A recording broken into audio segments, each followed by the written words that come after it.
Hello, and thanks for joining us for today's video, where we'll be discussing controversial mercy killings. We're very interested to read what you think in the comments section, but please try to follow the philosophy of William Bill S. Preston, Esquire, and Ted Theodore Logan, and be excellent to each other. If you're looking for something a little bit lighter, you should check out the latest videos from our other channel, Paranormally Listed. This includes a video about encounters with men in black. There's also a video about 3 cursed cars that have been involved in many fatal collisions. And finally, there's a video about 3 people who were supposedly unkillable. Just before we start today's video, we want to talk about our wonderful sponsor, Magellan TV. When it comes to TV subscription services, Magellan TV is a hidden gem. For a premium documentary streaming service, it's a great value in terms of price and quality. I'm not the only one who thinks so, because it's the highest rated documentary streaming app on Google Play. That's because Magellan TV is all about the drama of real life,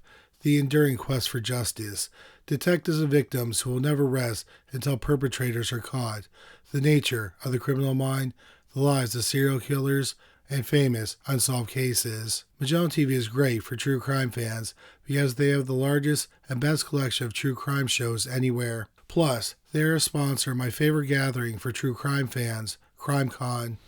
One true crime documentary on Magellan TV that I really enjoyed was the Black Heart Diaries interview with a serial killer. It's about serial killer Lazarus Mazzagani, who killed 20 women before he was finally caught at age 25. It's a disturbing and spellbinding documentary that'll creep you out days later when you think about it. I also love Magellan TV because they add over 20 hours of new content weekly. Plus, 4K is always included in your subscription. But the best part is, there's absolutely no ads on Magellan TV. You should check out Magellan TV today because they have a great deal for criminally listed viewers. They are offering our viewers 30 days of free service. To get this amazing offer, please go to try.magellantv.com/criminally-listed. Please check out Magellan TV today because you'll find something great to watch and you'll be supporting Criminally Listed in the process. Number 3. John Wise. John and Barbara Wise had been married for 45 years. The couple, who had a son, lived in Massillon, Ohio. John worked as a steelworker for 45 years until an illness forced him to retire. Most people who knew the couple thought that they had a happy marriage. Many of their neighbors thought that they were friendly. But the couple lived a very private life. They were quiet and didn't venture too far from home. On July 28, 2012, John came home and found Barbara on the floor. She was choking and vomiting.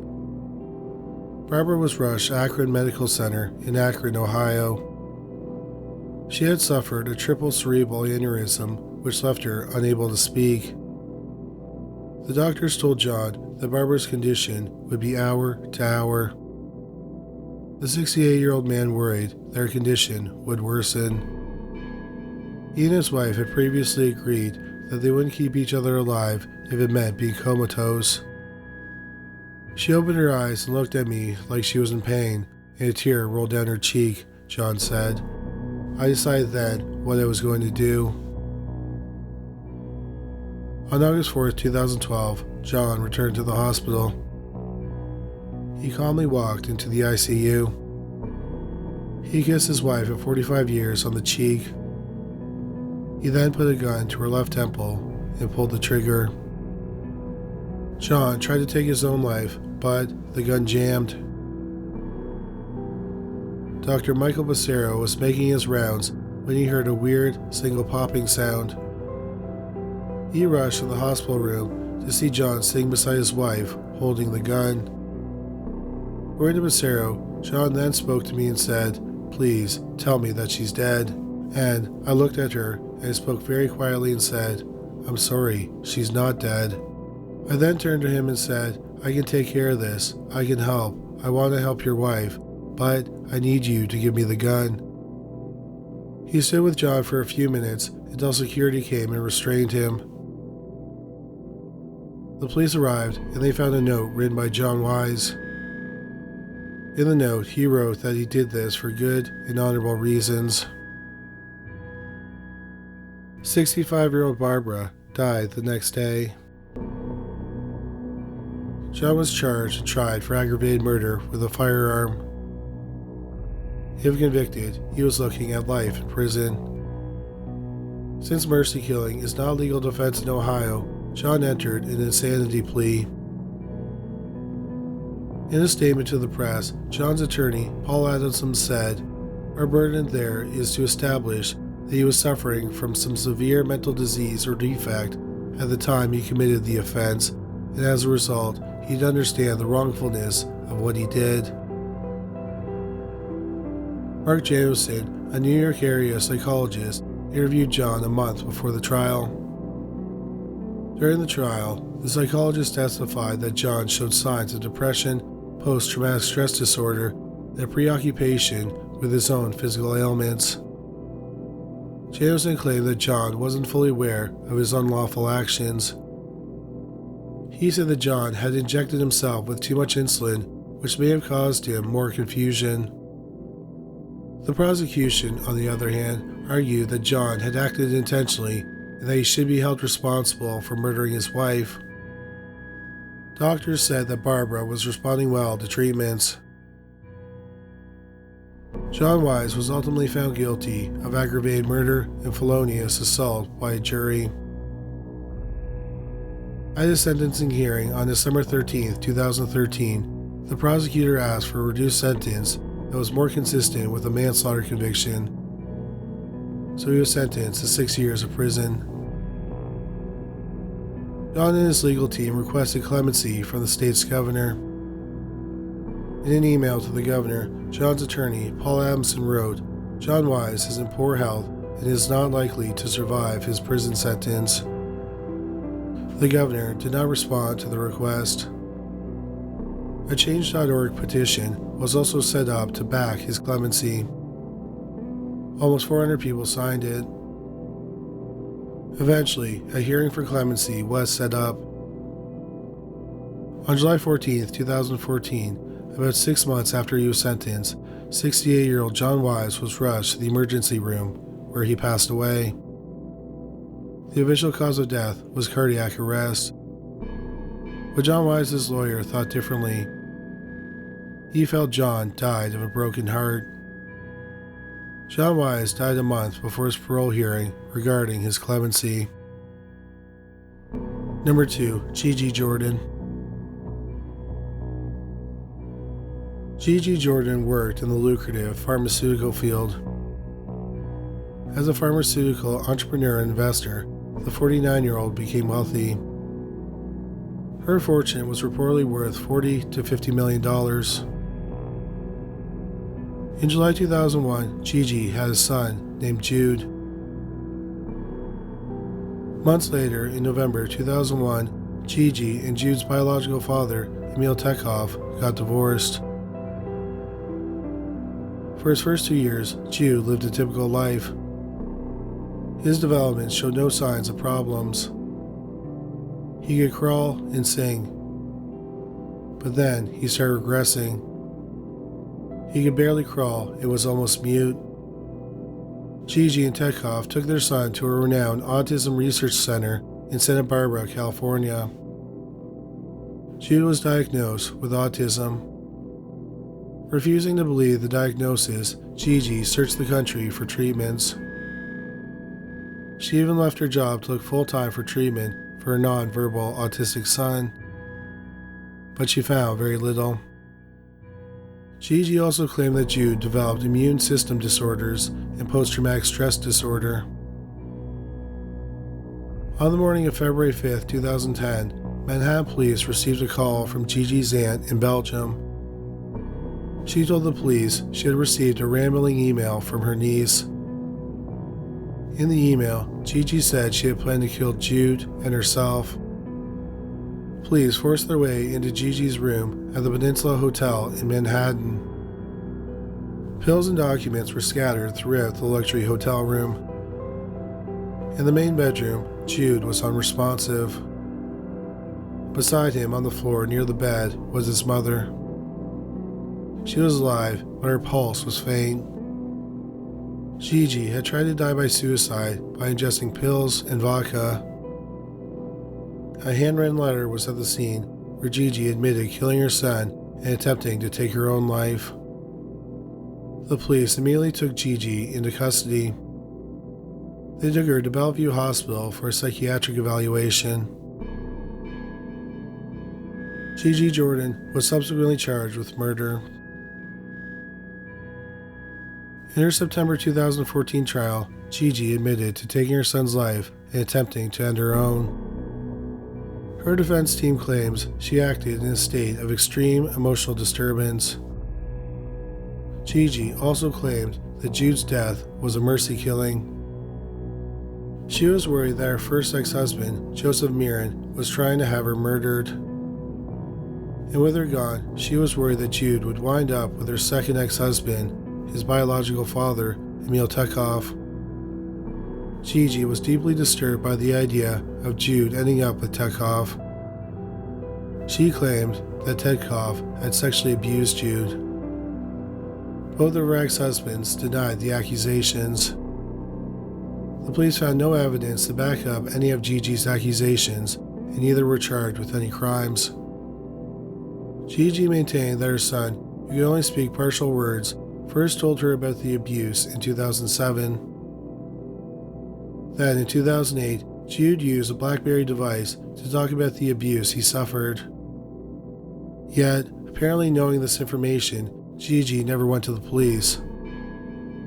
But she did fly to Wyoming to tell an agent of the FBI. However, the FBI agent sensed that something was wrong with Gigi. He put her into custody and had her undergo a psychiatric evaluation. On the stand, the prosecution had Gigi list all the people she had accused of sexually abusing her son. The list, which included babysitters and family members, had 20 people on it. Confronted with the list, Gigi conceded that many of those people could not have done that. But she maintained that her ex-husband had molested Jude. The prosecution found it hard to believe that an autistic 6-year-old could type the names of 20 people.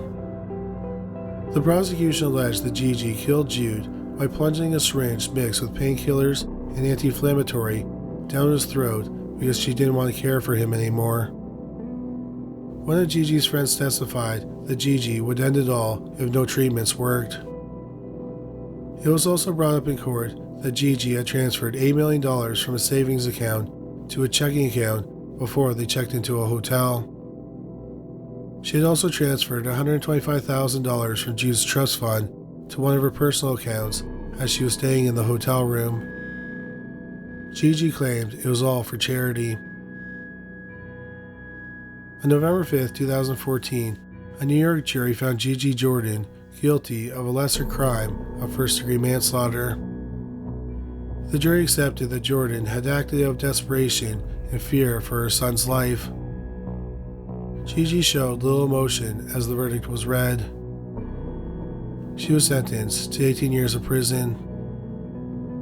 At her sentencing hearing, Gigi read a passage from the Bible. "I pray, like your namesake, you will find compassion," she read aloud without showing remorse. The judge, Justice Charles Solomon, derided Jordan. He questioned her credibility. He did not believe the abuse allegations, and he was shocked that a mother with so many resources could have murdered their child. Almost 5 years after she was sentenced to 18 years in prison, there were a few more twists in the Gigi Jordan case. In December 2020, a federal judge tossed out Gigi's conviction. U.S. Magistrate Sarah Cave claimed that Gigi's Sixth Amendment rights were infringed upon at her trial. This occurred when Judge Solomon sealed the courtroom for 15 minutes during her trial. Reporters were excused from the courtroom so both legal teams and the judge could discuss online posts they believed Gigi wrote about the case. Hours later, Solomon realized his error and unsealed the minutes when the court was closed. Her defense team argued that this prevented Gigi from a public trial. Gigi was freed on a $250,000 bail and fitted with an ankle bracelet for home confinement. But an appeals court reversed that decision in 2022. The court said that if the trial judge erroneously closes a courtroom, there's no precedent that clearly establishes that conviction following an erroneous closure must be vacated.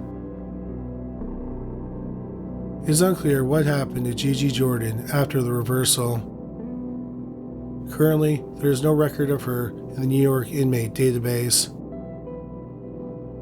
Number 1. Robert Latimer. In autumn 1993, 40-year-old Robert Latimer and his family lived on a farm near Wilkie, Saskatchewan. On the farm, they grew wheat and canola. Robert and his wife, Laura, had 4 children. Their 12-year-old daughter, Tracy, was diagnosed with cerebral palsy at birth when the umbilical cord wrapped around her neck, stopping the flow of oxygen to her brain. Tracy couldn't control her muscles, had to wear diapers, and could not walk or talk. Medication helped prevent seizures, which she experienced up to 5 times daily. Despite this, the family was known to take excellent care of her. Tracy was also known to be a happy child. She rode the bus to school with the other children. She loved music, watching television, aquatics, animals, being outdoors, and being hugged. Tracy required many surgeries to reduce her constant pain. Surgeries were required to lengthen tendons and release muscles. One scoliosis surgery required a steel rod inserted to correct her spine. In 1993, Tracy needed another surgery to correct her dislocated hip. Doctors told the Latimers that the painful recovery period would take a year. Understandably, Robert, who deeply loved Tracy, hated to see her in pain. On October 24, 1993, while his wife, Laura, and the 3 other children were at church, Robert was at home caring for Tracy. Faced with another painful surgery and a year of suffering while she recovered, Robert decided to end Tracy's life. He placed Tracy in the trunk of the car in the garage. He then ran a hose from the exhaust to the trunk of the car. He left it running for about half an hour. Afterward, he took Tracy's lifeless body back to her bed. When his wife returned, Robert told her that their 12-year-old daughter had died suddenly in her sleep. An autopsy performed on Tracy revealed high amounts of carbon monoxide in her blood. Robert was arrested for first-degree murder. Robert admitted to killing Tracy, but claimed he did so out of love. He described her upcoming hip surgery as mutilation and torture. Robert Latimer went to trial in November 1994. Due to the moral complexities of mercy killings, the case caught national attention. Robert's defense team portrayed him as a father, ending his daughter's life out of mercy. Euthanasia was a crime in Canada at the time. Those laws were changed in 2016, but what Robert did would violate those new laws as well. Robert Latimer's trial lasted about a week. The jury deliberated for about 4 hours. On November 16, 1994, Robert Latimer was found guilty of second-degree murder. He was given the mandatory sentence of 25 years in prison without the possibility of parole for 10 years.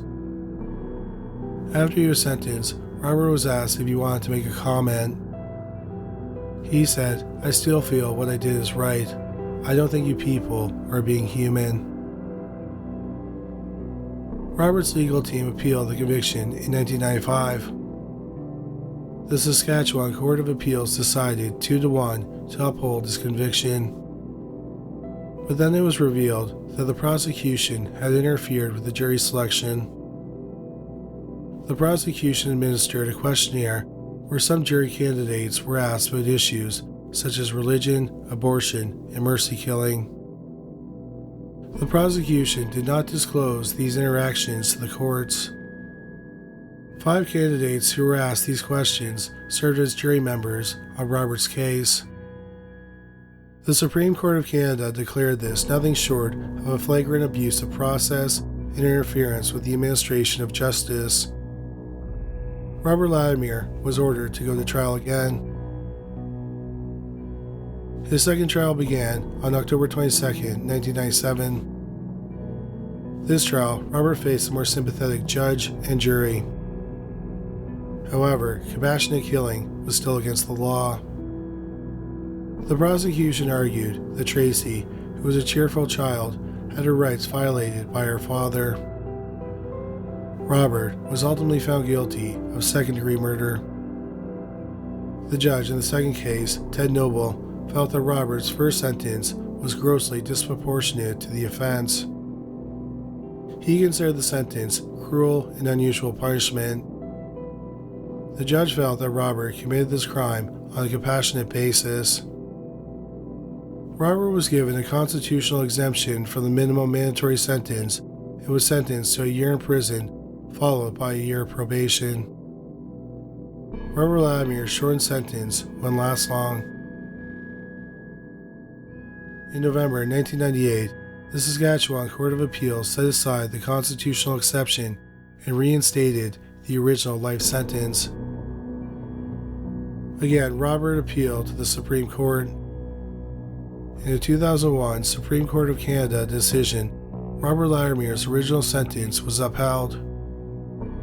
The court based their decision on the fact that Tracy was not in danger when Robert took her life.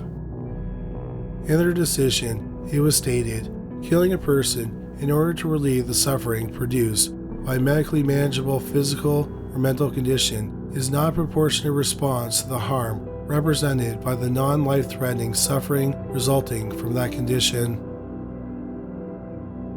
In 2007, Robert's bid for parole was rejected by the 3 panel members of the National Parole Board. They cited Robert's lack of insight into the crime he committed. He reapplied in 2008 and was successful, and he was allowed out on day parole in Ottawa, Ontario. In 2010, Robert Latimer was granted full parole. Robert has always stood by what he did. He became a public figure, often appearing in the media. In Canada, he was the polarizing face of mercy killings. Almost 30 years later, Robert Latimer still feels he deserves his full freedom. In a 2019 interview with the Canadian Broadcasting Corporation, Robert aired his grievances. He stated the only way he'd be cleared of his crimes would be a pardon from the Prime Minister. He said the consequences of his actions still follow him. He claims he thinks about it every day. Thank you so much for watching today's video. Please don't forget to check out our new channel, Paranormally Listed. There's a link on the screen now, and there's a link in the description box below this video. Well, that's all for today. Thanks again for watching.